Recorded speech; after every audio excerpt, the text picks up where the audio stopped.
50 kilometres from Kiev is a campsite in the middle of marshland, which could be home to as many as 3,000 football fans. For €15 per person per night, everything's in place when it comes to accommodation in the Ukraine during the Euro 2012 football competition. But in this former Soviet republic, lacking the infrastructure to deal with so many tourists, prices have rocketed. The cost of rooms has gone up from 3 to 85 times the normal price. Everybody thinks that this month of June is the month where you can cash in. It's like this cash cow, and you just you just basically make all the money in the month of June for the whole period, and which is not probably the right approach. It's not just hotels whose prices have gone sky high. In this youth hostel, there's an official line that's supposed to reassure visitors.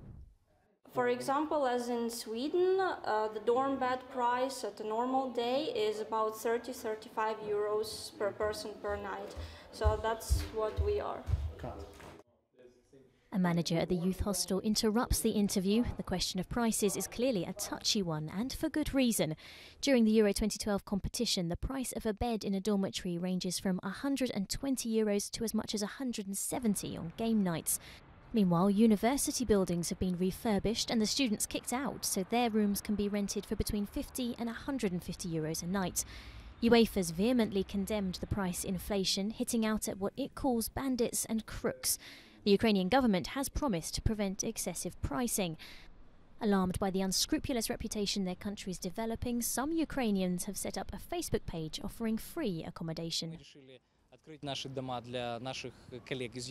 We decided to open our houses to our European colleagues so that they'll realize that not all Ukrainians are like President Yanukovych and the authorities. There are good people here, kind and open, and they behave in a totally different way.